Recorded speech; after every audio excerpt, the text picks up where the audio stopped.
क्षेत्र के रूप में दर्शाने वाले चीन के तथाकथित मानचित्र को खारिज किया। भारत ने सिंगापुर की खाद्य सुरक्षा आवश्यकताओं को पूरा करने के लिए चावल के निर्यात की अनुमति देने का निर्णय लिया।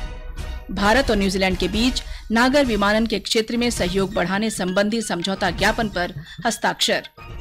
जम्मू कश्मीर के भदरवाह राजमा और रामबन सुलाई शहद को जीआई टैग मिला। रक्षाबंधन का त्योहार पारंपरिक श्रद्धा और उल्लास के साथ मनाया जा रहा है। मौजूदा champion Carlos Alcaraz US open tennis के दूसरे दौर में पहुंचे और एशिया कप क्रिकेट 2023 आज दोपहर बाद पाकिस्तान और श्रीलंका के 4 स्थानों पर शुरू होगा।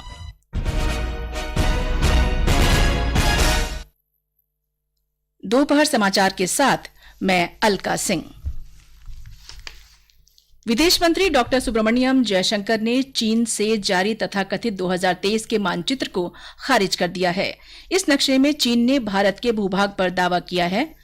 विदेश मंत्री ने कहा कि अनर्गल दावों से अन्य देशों की धरती चीन की नहीं हो जाएगी। कल एक निजी चैनल से बातचीत में डॉक्टर जयशंकर ने कहा कि चीन को ऐसे नक्शे जारी करने की आदत है। उन्होंने चीन से कहा कि अन्य देशों के भूभाग को नक्शे में शामिल करने का कोई मतलब नहीं है, क्योंकि ये भूमि भारत का हिस्सा है। विदेश मंत्री ने कहा कि भारत सरकार को अच्छी तरह पता है कि अपने भूभाग की रक्षा के लिए उसे क्या करना चाहिए। China has even in the past put out maps which claim the territories which are not China's, which belong to other countries. This is an old habit of theirs. It is not something which is new. It started in the 1950s. So just by putting out a map claiming territories, some of which are part of India, I think doesn't make that. I mean, these are very much part of India. So I would say, but I would not relate the two countries. We are very clear what our territories are. This government is very clear about what we need to defend our territories. You can already see that on our borders. So I think there should be no doubt about that. Just making absurd claims doesn't make other people's territory yours. Let's be very clear on that. Bharat ने इस नक्शे को लेकर कूटनीतिक माध्यमों से चीन से विरोध दर्ज किया है। मीडिया के सवालों के जवाब में विदेश मंत्रालय के प्रवक्ता अरिंदम बागची ने कल कहा कि भारत ने इन सभी दावों को खारिज कर दिया है, क्योंकि ये निराधार हैं। उन्होंने कहा कि चीन की इन हरकतों से सीमा मुद्दे का समाधान ढूंढना और जटिल हो जाएगा। भारत ने सिंगापुर की खाद्य आवश्यकताओं को पूरा करने के लिए वहां चावल के निर्यात की अनुमति देने का फैसला किया है। मीडिया के प्रश्नों के उत्तर में विदेश मंत्रालय के प्रवक्ता अरिंदम बागची ने बताया कि इस बारे में औपचारिक आदेश जल्द ही जारी किया जाएगा। उन्होंने कहा कि भारत और सिंगापुर के बीच गहरी रणनीतिक साझेदारी है और दोनों देशों के साझा हित, मजबूत आर्थिक संबंध तथा लोगों के बीच गहरा संपर्क है। उन्होंने कहा कि भारत ने इस विशेष संबंध को ध्यान में रखते हुए सिंगापुर को चावल निर्यात करने का निर्णय लिया है। भारत और न्यूजीलैंड ने नागर विमानन क्षेत्र में सहयोग बढ़ाने के लिए समझौता ज्ञापन पर हस्ताक्षर किए हैं। इसमें नए मार्गों का निर्धारण, कोड साझा करने की सेवा, यातायात अधिकार और क्षमता पात्रता शामिल होगी। इस समझौते पर नागर विमानन सचिव राजीव बंसल और न्यूजीलैंड के उच्चायुक्त डेविड पाइन ने नई दिल्ली में हस्ताक्षर किए। इस अवसर पर नागर विमानन मंत्री ज्योतिरादित्य सिंधिया और न्यूजीलैंड के व्यापार निर्यात विकास मंत्री डेमियन ओ कोनर मौजूद थे। समझौते के अनुसार न्यूजीलैंड की नामित विमान कंपनी भारत में 6 स्थानों नई दिल्ली, मुंबई, बेंगलुरु, चेन्नई, कोलकाता और हैदराबाद से किसी भी तरह के विमानों साथ कितनी भी सेवाएं संचालित कर सकती है। इसी तरह भारत की नामित विमानन कंपनी ऑकलैंड, वेलिंगटन और क्राइस्टचर्च से किसी भी प्रकार के विमान के माध्यम से कितनी भी सेवाएं संचालित कर सकती है। भारत सरकार इसके अंतर्गत न्यूजीलैंड में 3 अन्य स्थानों को भी नामित करेगी।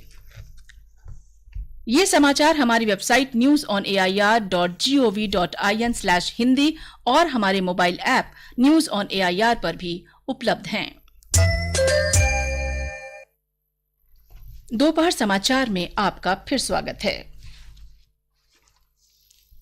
जम्मू कश्मीर में 2 विश्वविख्यात विशिष्ट उत्पाद भदरवाह राजमा और रामबन सुलई शहद को महत्वपूर्ण जीआई टैग मिल गया है। इन 2 लोकप्रिय उत्पादों को अंतर्राष्ट्रीय स्तर पर यह पहचान मिली है। जम्मू के कृषि और कल्याण विभाग की पहल पर इन उत्पादों को जीआई टैग मिला है। अब कोई तीसरा पक्ष अनाधिकृत रूप से इन उत्पादों का कारोबार नहीं कर सकता। इस टैग से इन दोनों उत्पादों के निर्यात को बढ़ावा मिलेगा और साथ ही क्षेत्र में सामाजिक आर्थिक विकास तेज होगा। जम्मू कश्मीर परिवहन विभाग ने 16 और ऑनलाइन नागरिक केंद्रित सेवाएं आरंभ की है। मुख्य सचिव अरुण कुमार मेहता ने कल इनकी शुरुआत की। इसके साथ ही जम्मू कश्मीर नागरिकों को ऑनलाइन सेवाएं देने में अब देश में पहले स्थान पर आ गया है। केरल और अन्य राज्यों को पीछे छोड़ते हुए जम्मू कश्मीर में ऑनलाइन सेवाओं की संख्या 1016 हो गई है। केंद्रीय वाणिज्य और उद्योग मंत्री पीयूष गोयल ने कहा कि आगामी G20 शिखर सम्मेलन वैश्विक व्यापार, भारत में निवेश आकर्षित करने तथा बहुपक्षीय संगठनों में भारत की भूमिका बढ़ाने की दिशा में महत्वपूर्ण आयोजन है। कल नई दिल्ली में भारतीय निर्यात संगठन परिसंघ के उत्तरी क्षेत्र निर्यात श्रेष्ठ पुरस्कार समारोह को संबोधित करते हुए उन्होंने कहा कि हम गौरव से परिपूर्ण और प्रतिभाओं से संपन्न राष्ट्र में रह रहे हैं और पूरा विश्व मानता है कि भारत दुनिया की आर्थिक प्रगति के लिए भविष्य में सबसे महत्वपूर्ण वाहक है। दिल्ली पुलिस ने G20 शिखर सम्मेलन से पहले सुरक्षा के मद्देनजर राष्ट्रीय राजधानी दिल्ली में पैराग्लाइडर्स, हैंग ग्लाइडर्स और गर्म हवा के गुब्बारों के संचालन पर रोक लगा दी है। दिल्ली पुलिस आयुक्त संजय अरोड़ा ने कहा कि कुछ आपराधिक और असामाजिक तत्व तथा आतंकवादी सुरक्षा को खतरा पैदा कर सकते हैं, इसलिए मानव रहित विमानों, रिमोट संचालित विमानों और कम शक्ति के छोटे विमानों की उड़ान पर प्रतिबंध लगाया गया है। ये आदेश 12 सितंबर तक लागू रहेगा। रसायन और उर्वरक मंत्री मनसुख मांडविया ने कहा कि सरकार जल्द ही औषधि क्षेत्र के लिए 5,000 करोड़ रुपए के कुल परिव्यय के साथ एक नई योजना शुरू करेगी। इस योजना का उद्देश्य औषधि क्षेत्र में अनुसंधान और नवाचार को प्रोत्साहन देना है। केंद्रीय मंत्रिमंडल ने पिछले महीने वर्ष 2023-24 से 2027-28 तक 5 वर्ष की अवधि के लिए इस योजना को स्वीकृति दी थी। डॉक्टर मांडविया ने कहा कि सरकार का लक्ष्य औषधि उद्योग का विकास, दवाओं के निर्माण और अनुसंधान तथा नवाचार को प्रोत्साहन देना है। केंद्र ने दिहाड़ी भुगतान के नेशनल ऑटोमेटेड क्लियरिंग हाउस और आधार आधारित भुगतान प्रणाली ABPS के मिश्रित माध्यमों की वैधता इस साल 31 दिसंबर तक बढ़ा दी है। ग्रामीण विकास मंत्रालय ने भी सभी राज्यों को स्पष्ट कर दिया है कि काम के लिए आने वाले प्रत्येक व्यक्ति से आधार संख्या उपलब्ध कराने का अनुरोध किया जाए, लेकिन इस आधार पर किसी को काम देने से मना नहीं किया जाना चाहिए। मंत्रालय ने कहा कि यदि कोई लाभार्थी काम की मांग नहीं करता तो ऐसी स्थिति में ABPS प्रणाली से उसकी पात्रता प्रभावित नहीं होगी।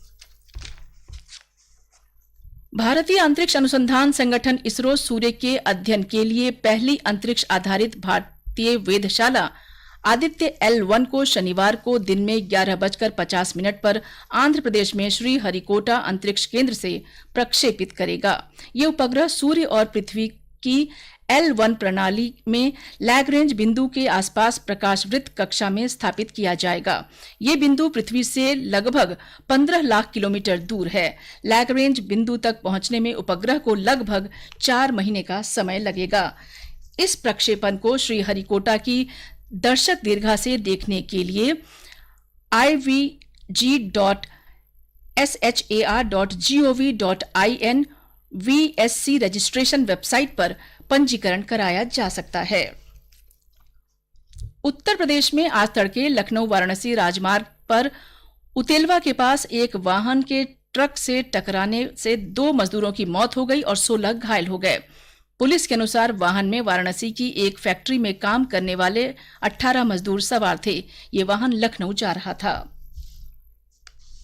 ये समाचार आकाशवाणी से प्रसारित किए जा रहे हैं। ये आकाशवाणी है।